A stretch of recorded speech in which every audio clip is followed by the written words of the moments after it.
ketika perang pun tidak boleh kita meruntuhkan rumah-rumah ibadah kan? Tidak boleh mengganggu orang-orang yang tinggal di tempat-tempat ibadahnya, tidak boleh membunuh para ulama mereka. Nah, itu sudah jelas aturan kita. Nah, tapi kok banyak orang Islam yang menyerang-nyerang gereja dan sebagainya.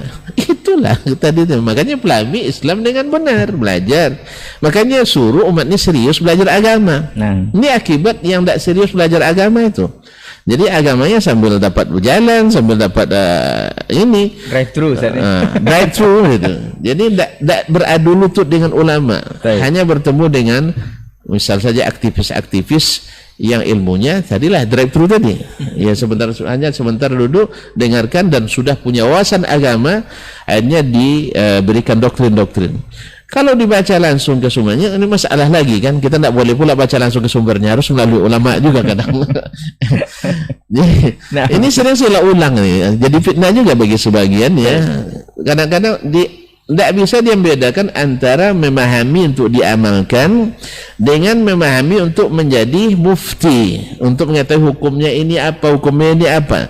Kita bicara konteksnya adalah untuk memahami dan diikuti, bukan untuk menghukum ini sunat, ini wajib, ini mubah. Itu memang ulama yang tahu. Apalagi menghukum amal orang bid'ah atau tidak bid'ah. Maka kita selalu bilang ke kawan-kawan, jangan cari-cari bid'ah, jangan. Cari sunnah, amalkan sunnah itu. Nah, bila lihat orang yang berbeda mengamalkan dengan sunnah itu, tanyakan dulu. Tanyakan, ini ada sunnahnya atau tidak. Kalau dia dapatkan sunnah, kita tanyakanlah sahih atau tidak. Kalau sahih, pemahamannya benar atau tidak. Kalau semuanya komplit, dan ini manhajnya Ahlussunnah, sahih, kemudian harus sahih dalilnya, yang kemudian harus sahih pemahamannya dan sahih pengamalannya, maka di saat itu kita katakan harus terima walaupun orang tidak sepaham dengan kita. Tak apa-apa ya, gitu aja kok repot. Tapi kalau untuk menentukan untuk jadi mufti, jadi ulama, jadi penuntut ilmu, enggak, kita harus belajar beradu lutut dengan ulama.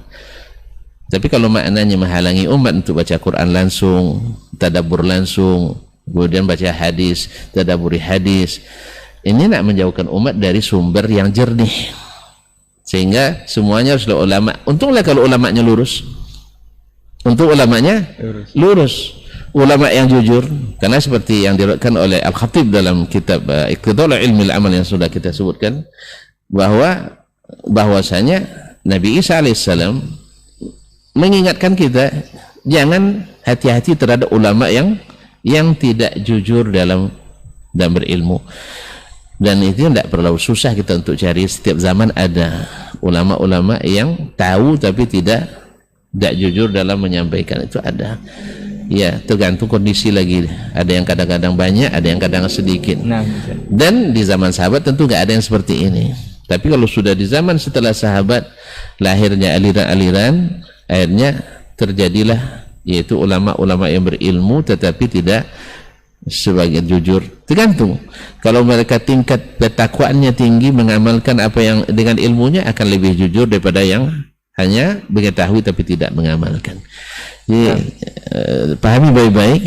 Saya mengatakan itu adalah untuk konteksnya membaca, mengamalkan, memahami, bukan untuk menghukumi atau melahirkan istinbat hukum-hukum dari sebuah ayat Al-Quran atau hadis Nabi alaihissalatu wassalam. Nah, jadi kalau beriman memang harus berhak diatur oleh syariat.